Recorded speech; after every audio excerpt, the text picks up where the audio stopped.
ரமலானிலே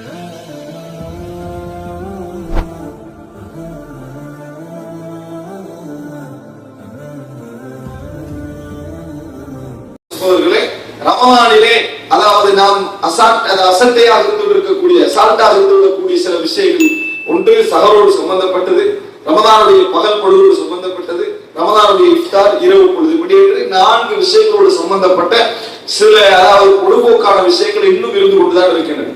அவைகள் நான் சுருக்கமாக சொல்வதாக இருந்தால், இந்த சஹருடைய நேரத்தை நீங்கள் எடுத்துக்கொண்டீர்கள் என்று சொன்னால், சஹர் வேலை என்பது எமக்கு ஏன் கடமையாக்கப்பட்டது என்று முதலாவது தெரிந்து கொள்ள வேண்டும். சஹர் ஏன் கடமையாக்கப்பட்டது? யூதர்கள் நோன்பு வைக்கிறார்கள், கிறிஸ்தவர்கள் நோன்பு வைக்கிறார்கள். அவர்கள் எல்லாம் சொல்வார்கள் அஹ்லுத்தியானாத்து சமாவியா, வானத்திலிருந்து இறங்கிய வேதத்தை பின்பற்றக்கூடியவர்கள். அதிலே மாற்றங்கள் திரிபுகள் அவைகள் இருந்தாலும் அவர்கள் இறைவனிடமிருந்து இறங்கிய சட்டத்தில மாற்றம் செய்து பின்பற்றக்கூடியவர்கள். மற்றபடி அவர்களிடத்தில் உண்மைகள் இல்லை என்பது அர்த்தமல்ல. ஆனால் நோன்பு என்கின்ற வடிவம் அவர்களிடத்தில் முழுமையாக இருக்கிறது. ஆனால் வித்தியாசம் என்ன என்று சொன்னால், அவர்கள் சஹர் உணவை என்ன செய்ய மாட்டார்கள், சாப்பிட மாட்டார்கள் என்பதை நாம் பார்க்கிறோம். இன்றைக்கு அவர்கள் நோன்பு செய்யாது விட்டாலும் யூதர்கள் என்ன செய்கிறார்கள், இந்த நோன்பு என்கின்ற ஒன்றை கடைபிடிக்கிறார்கள்.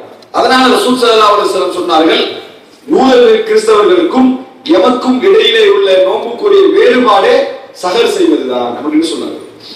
வேறுபாடு எது? சஹர் செய்வதுதான். முதலாவது சஹர் செய்வதை அடிப்படை நோக்கம் மார்க்கம். முதலாவது சஹர் செய்வதை அடிப்படை நோக்கம் மார்க்கம் என்பதை முதலாவது விளங்கிக் கொள்ள வேண்டும். இன்னொரு செய்தியிலே ரசூல் ஸல்லல்லாஹு அலைஹி வஸல்லம் சொல்கிறார்கள், தஸஹரு ஃபைன்ன பிஸ்ஸுஹூரி பரக்கா, நீங்கள் சஹர் செய்யுங்கள், சஹர் செய்வதிலே பரக்கத்து இருக்கிறது, அபிவிருத்தி இருக்கிறது, உடலுக்கு உள்ளத்துக்கு எல்லாவற்றுக்கும் ஒரு அபிவிருத்தி இருக்கிறது என்று ரசூல் ஸல்லல்லாஹு அலைஹி வஸல்லம் அவர்கள் சொல்கிறார். இதற்காக வேண்டிதான் நம்ம சஹர் செய்வோம். ஆனா நம்மள நிறைய பேர் ஏன் சஹர் செய்யறாங்க தெரியுமா? உங்களுக்கு கால சாப்பாடு இல்லை, பகல் இல்லை, ரெண்டே இதுல முடிச்சிடும். எதுல? இந்த சஹர்லயே 2 விஷயத்தை என்ன செய்து விட வேண்டும், முடித்து விட வேண்டும் என்றுதான் நிறைய பேர் என்ன செய்கிறார்கள், சஹர் செய்கிறார்கள். அதனால நீங்கள் பார்க்கலாம், நம்ம இயன்றல் எவ்வளவு கட்ட முடியும் அந்த அளவுக்கு என்ன செய்வது, கட்டி விடுகிற ஒரு தன்மையை சகத்தை நீங்க நல்லா சாப்பிட்டாலும். இன்றைக்கு தாய்மார்கள்ட்ட அந்த பழக்கம் இருக்கு. எந்த அளவுக்கு சொன்னால், சாப்பிட்டு முடிந்து பிள்ளைகள் விளையாடிக்கிறதுக்கு வாங்க சொல்வதற்கு கொஞ்சம் முன்னாடி விளையாடிக்கிறீங்க, அல்லாஹ்வுக்கு வந்து அதான் கேட்டேன் தண்ணியை குடிக்க என்ன செஞ்சிருவாங்க, எல்லாரும் தண்ணியை கொடுத்துருவாங்க. ஏன்? இதான் மகனே உனக்கு கடைசி, இதுக்கு பின்னால் என்னது, உனக்கு எந்த சாப்பாடோ குடிப்பதற்கோ வாய்ப்பு இல்லை அப்படிங்கிற உணர்வை ஏற்படுத்துது. தண்ணியை நம்ம சாதாரணமா அதான் சொல்லணும், குடிக்கிறது வேற, ஓடி போய் பதறி அடிச்சு தண்ணியை கொடுக்கிறது இருக்கிறே, இதுதான் உனக்கு கடைசி என்பது போன்ற உணர்வு என்ன செய்யும், ஏற்படுத்தும். இதெல்லாம் நம்ம மக்களுக்கு மத்தியில் அப்படி பழக்கப்பட்டிருக்கு. சர்வசாதாரணமா இது ஒரு காலை சாப்பாடு மாதிரி சகல யாரும் எடுக்கல.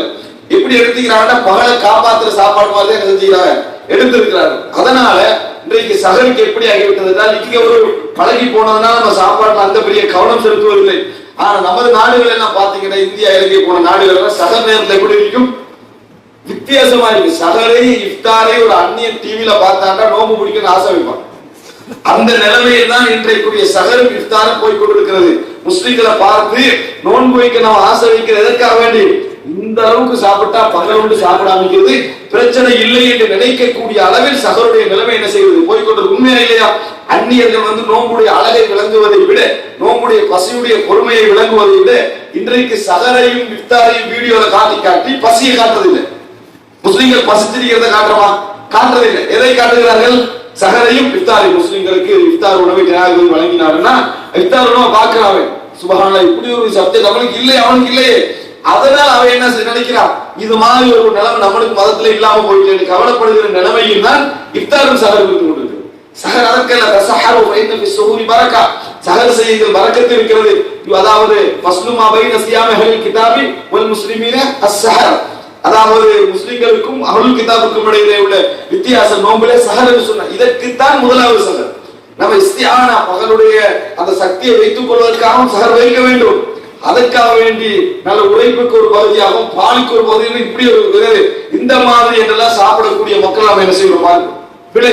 இஸ்லாம் சகர் நேரமாக இருந்தாலும் நம்மளால எவ்வளவு அந்த 3ல் 1 இருக்கிறதா, அதை கொஞ்சம் வயிறு நேரமா சாப்பிட வேண்டும் நினைக்கிறோம், அவ்வளவோட முடிக்கணுமே தவிர பகலை பயந்து சாப்பிடுவதற்காக அல்ல சகர் என்பதை என்ன செய்ய வேண்டும், நாங்கள் புரிந்து கொள்ள வேண்டும். இந்த மனோநிலை மாற வேண்டும். இப்படி பிள்ளைகளை பழக்கவும் கூடாது.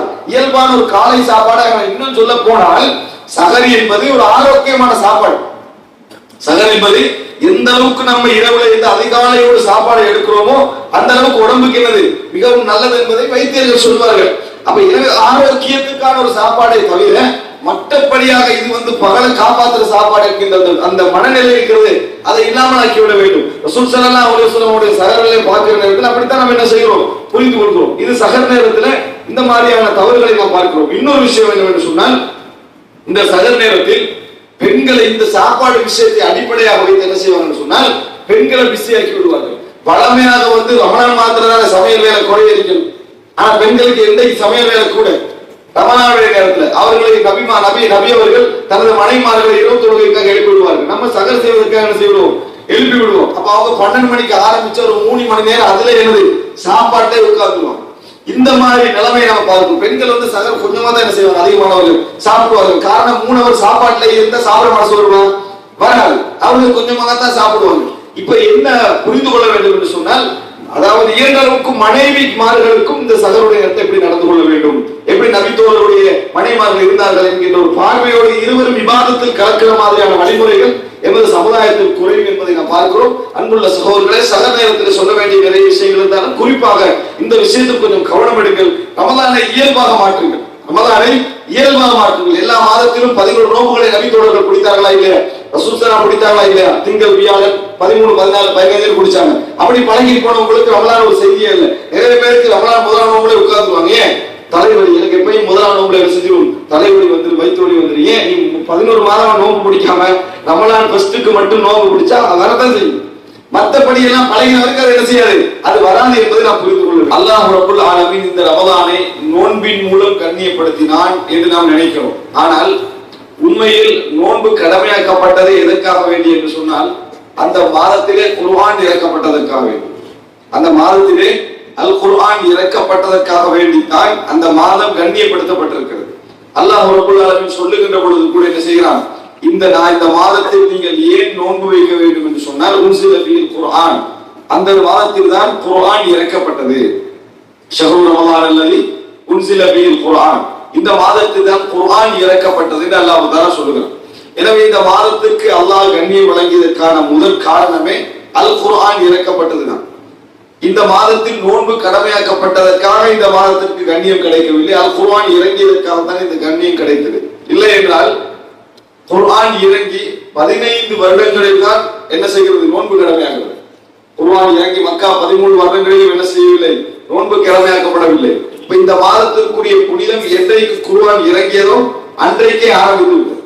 இந்த மாதத்திற்குரிய புனிதம் என்றைக்கு குர்ஆன் இறங்கியதோ அன்றே என்ன செய்து விட்டது, ஆரம்பித்து விட்டது. ஆனால் அவைகள் கடந்த 15 வருடங்களில் அல்லாஹ் ரப்புல் ஆலமீன் நோன்பையும் என்ன செய்கிறான், இந்த மாதத்திலே கடமையாக்குகிறான். இந்த மாதத்திலே குர்ஆன் இறங்கியதற்காக என்று அல்லாஹ் தஆலா சொல்கிறார். எனவே ரமலானுடைய மாதம் நோன்புடைய மாதம் என்று சொல்வதற்கு முன்னால் குர்ஆனுடைய மாதம், நோன்புடைய மாதம் என்று சொல்வதற்கு முன்னால் குர்ஆனுடைய மாதம் என்பதை நாம் என்ன செய்ய வேண்டும், புரிந்து கொள்ள வேண்டும். அன்புள்ள சகோதரர்களே, இது மாத்திரமல்ல, ஜிப்ரீல் அலைஹிஸ்ஸலாம் அவர்கள் ரசூல் ஸல்லல்லாஹு அலைஹி வஸல்லம் இடத்தில் குர்ஆனை மீட்டுகின்ற மாதமாக இந்த மாதம் இருந்தது, இந்த ரமலானுடைய மாதம் இருந்ததை நாம் என்ன செய்கிறோம், படிக்கிறோம். எனவே முதலாக ரமலானில் நோன்பு என்கின்ற சிந்தனை வருவதற்கு முன்னால் இந்த ரமலான் குர்ஆனோடு தொடர்புடைய என்கின்ற சிந்தனை நம்மளுக்கு என்ன செய்ய வேண்டும், நிறையவே வர வேண்டும் என்பதை நான் ஆரம்பமாக ஒரு குறிப்பாக பதிவு செய்து கொள்கிறேன். இரண்டாவதாக சகோதரர்களே, இந்த ரமலான் சம்பந்தமாக இங்கே அதை காண முடியவில்லை. ஆனால் பல மக்களிடத்திலே ரமலான் மாதத்துக்கு ரமலான் என்று சொல்லக்கூடாது, ஷஹ்ரு ரமலான் என்றுதான் சொல்ல வேண்டும் என்கின்ற ஒரு நம்பிக்கை என்ன செய்கிறது, இருக்கிறது. அதற்கு என்ன காரணம் என்று சொன்னால், ரமலான் என்கின்ற பெயர் அல்லாஹ் ரப்புல் ஆலமீன் இந்த மாதத்திற்கு சூட்டிய பெயர் கிடையாது.